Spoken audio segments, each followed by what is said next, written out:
priangan yang subur, tak jauh dari kaki gunung yang gagah, terhampar sebuah desa yang diberkahi.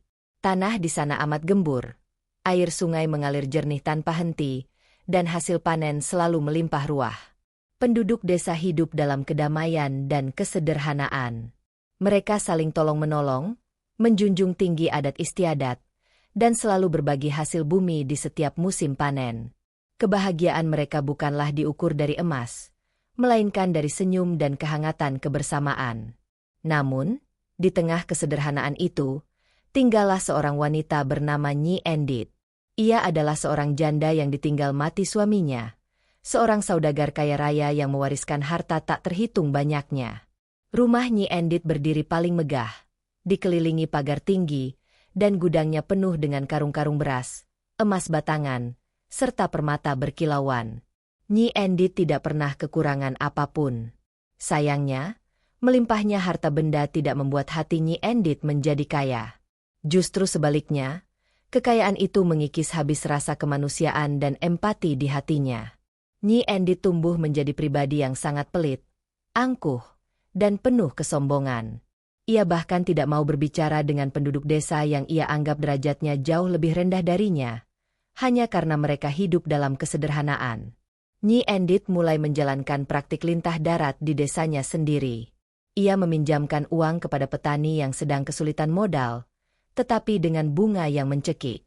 Para petani terpaksa meminjam karena kebutuhan hidup mendesak, dan pada akhirnya, sebagian besar hasil panen mereka harus diserahkan kepada Nyi Endit sebagai bayaran utang dan bunga yang tak pernah lunas. Kehidupan desa yang tadinya damai perlahan mulai tercekik. Kekayaan Nyi Endit semakin menumpuk, tetapi tangis dan penderitaan penduduk desa pun semakin menjadi-jadi. Mereka bekerja keras, tetapi hasilnya selalu mengalir ke pundi-pundi Nyi Endit. Desa itu seolah dibagi menjadi dua dunia, kemewahan Nyi Endit yang menyilaukan dan kemiskinan warga yang memilukan. Pada suatu hari, Nyi Endit memutuskan untuk mengadakan pesta besar-besaran, bukan untuk merayakan sesuatu, melainkan semata-mata untuk memamerkan kekayaannya yang baru. Beras yang ia masak untuk pesta itu adalah hasil rampasan dari beberapa petani yang gagal membayar utang. Daging yang disajikan adalah hasil ternak terbaik yang ia beli dari hasil bunga pinjaman yang tinggi. Undangan pesta itu hanya ditujukan kepada para rentenir dan saudagar dari desa tetangga yang sama-sama berlimpah harta. Ia melarang keras penduduk desa miskinnya untuk mendekat, apalagi mencoba-coba meminta sisa makanan. Beberapa pelayan yang ia pekerjakan diancam akan dipecat jika berani memberikan sepotong kecil makanan kepada orang miskin yang mengintip dari balik pagar.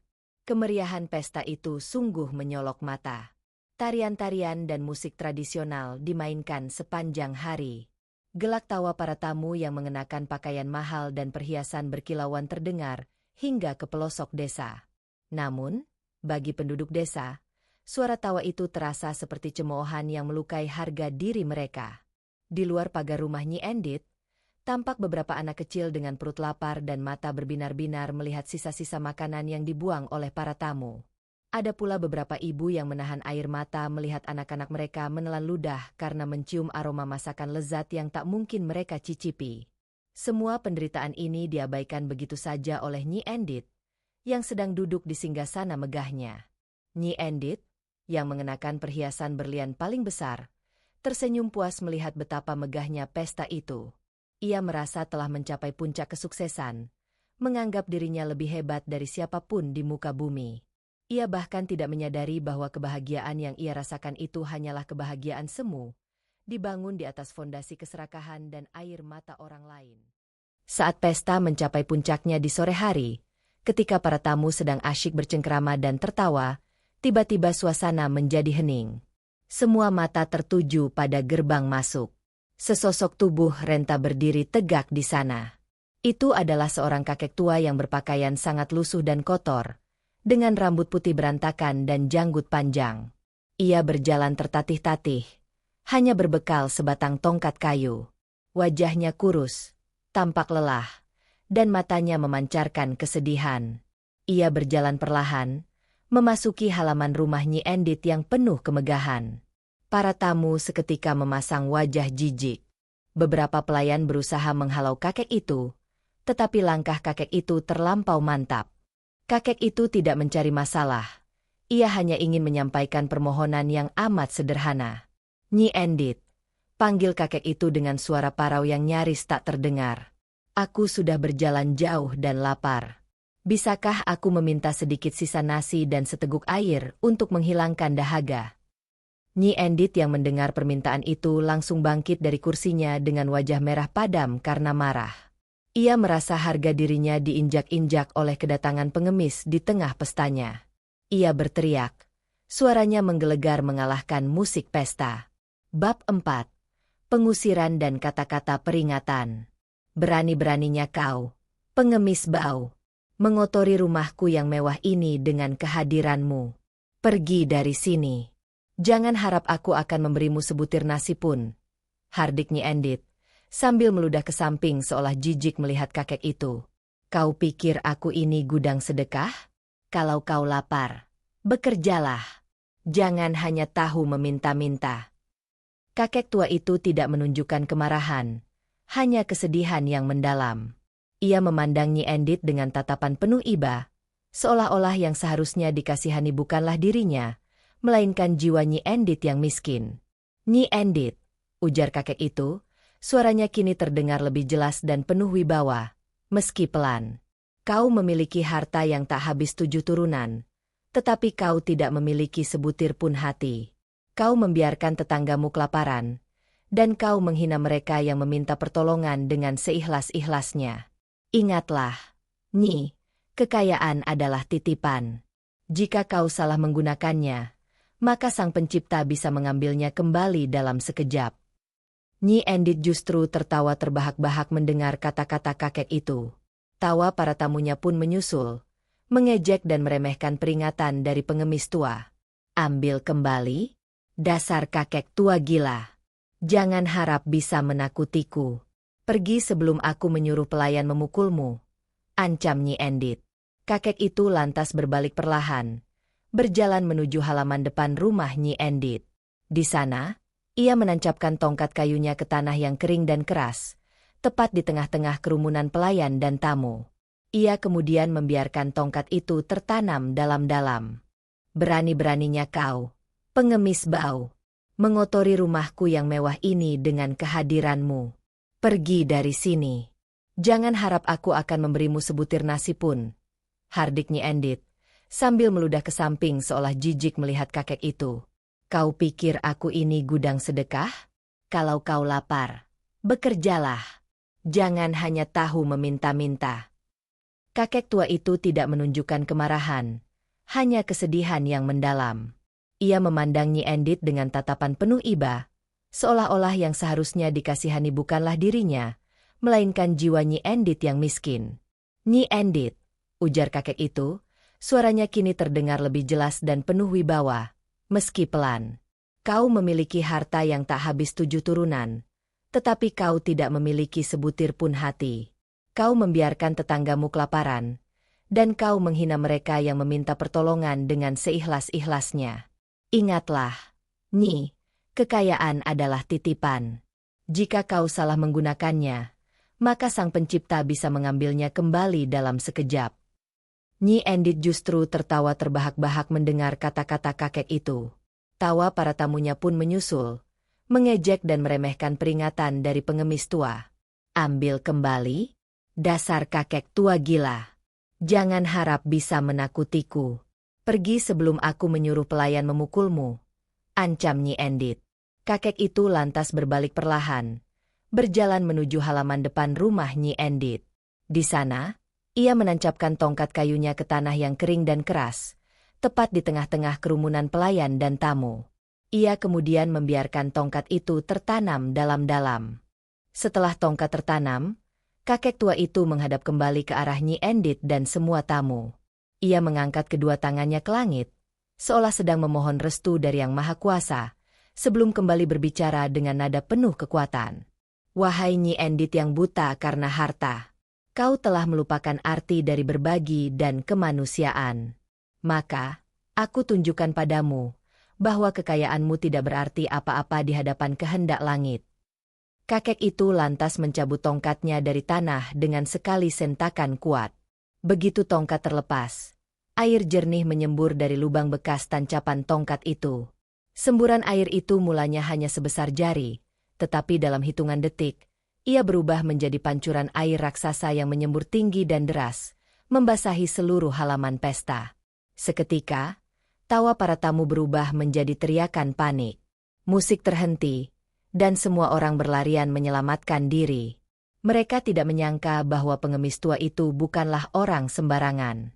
Namun, Nyi Endit masih belum percaya. Ia mengira itu hanya semburan pipa air yang pecah.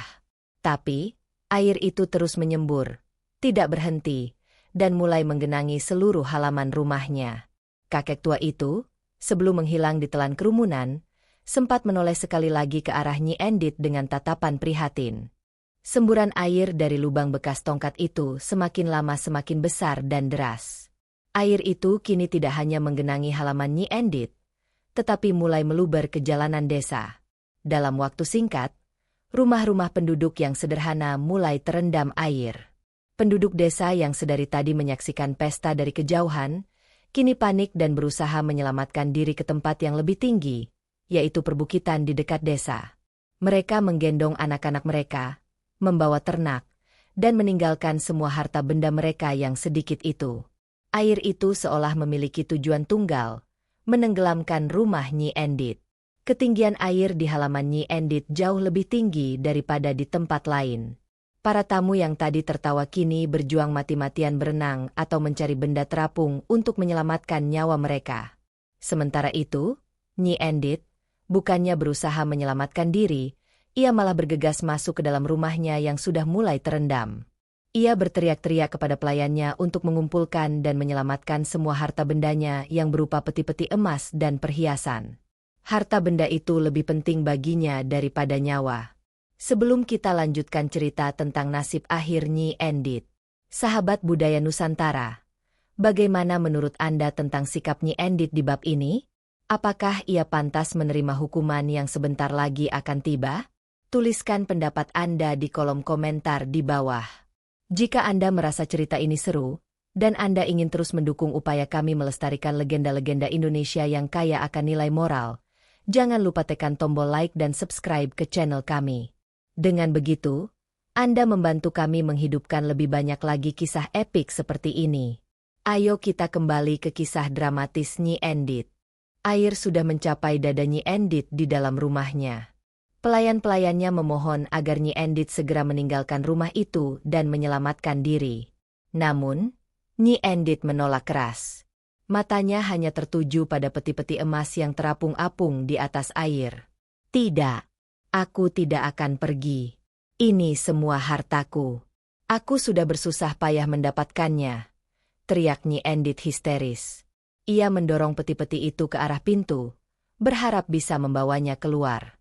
Salah satu pelayannya yang paling setia, seorang wanita tua bernama Bei Imah, menarik tangan Nyi Endit. Nyi, sadarlah. Nyawa lebih penting dari emas. Lihat, airnya semakin tinggi. Kita harus pergi sekarang. Nyi Endit menepis tangan Bei Imah dengan kasar. Kau pergi saja. Aku akan tetap di sini bersama hartaku. Pergi. Jangan ganggu aku. Bei Imah dan beberapa pelayan lainnya akhirnya memilih menyelamatkan diri. Mereka berenang keluar dari rumah yang segera roboh diterpa arus air bah yang semakin kuat. Dari kejauhan, mereka melihat rumah megah Nyi Endit mulai miring dan tergulung oleh air yang kini telah menjadi banjir bandang. Di tengah rumahnya yang hancur, Nyi Endit tetap menggenggam erat peti berisi perhiasan termahalnya. Ia berteriak meminta tolong, tetapi suaranya hilang ditelan gemuruh air. Nyi Endit akhirnya terseret arus air yang sangat kuat. Ia berjuang untuk berenang, tetapi beban peti emas di tangannya terlalu berat. Dia tidak mau melepaskan peti itu, bahkan ketika kematian sudah berada di depan mata. Ia tenggelam, naik ke permukaan sebentar, dan tenggelam lagi. Saat-saat terakhir Nyi Endit adalah momen yang menyedihkan, tetapi juga ironis. Ia mati, bukan karena tidak bisa berenang, melainkan karena ia memilih emas daripada nyawanya sendiri. Ia membiarkan keserakahan menjadi rantai yang menenggelamkannya ke dasar air. Dari atas bukit, penduduk desa melihat pemandangan itu dengan mata berkaca-kaca. Mereka sedih atas bencana yang melanda desa, tetapi mereka tahu, ini adalah konsekuensi dari keangkuhan dan kezaliman yang dilakukan Nyi Endit. Setelah beberapa jam, semburan air itu akhirnya berhenti. Ketika matahari mulai terbenam, suasana menjadi hening. Penduduk desa turun dari bukit, dan mereka tidak menemukan lagi desa mereka. Seluruh wilayah tempat desa mereka berdiri, termasuk bekas rumah Nyi Endit, telah berubah menjadi danau yang luas dan dalam. Telaga itu tampak indah, tenang, dan jernih, seolah-olah menyembunyikan tragedi besar di dasarnya. Para penduduk desa berkumpul di tepian telaga baru itu, saling berpandangan dengan haru.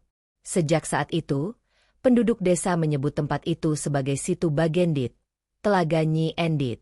Nama itu sengaja diberikan sebagai peringatan abadi tentang kisah Nyi Endit. Telaga itu bukan hanya menjadi sumber air baru yang melimpah, tetapi juga monumen dari pelajaran moral yang sangat penting, bahwa harta benda tidak akan membawa kebahagiaan jika diperoleh dengan cara yang salah dan dijaga dengan hati yang pelit. Penduduk desa yang selamat kemudian memutuskan untuk membangun desa baru di tanah perbukitan yang lebih tinggi, di tepi Situ Bagendit. Mereka kembali ke kehidupan sederhana mereka, tetapi kini dengan satu pelajaran baru yang dipegang teguh. Saling berbagi dan menolong adalah kekayaan sejati. Setiap kali ada anak-anak yang bertanya tentang Situ Bagendit, orang tua mereka akan menceritakan kisah Nyi Endit yang serakah, dan kakek tua misterius yang membawa hukuman dari langit.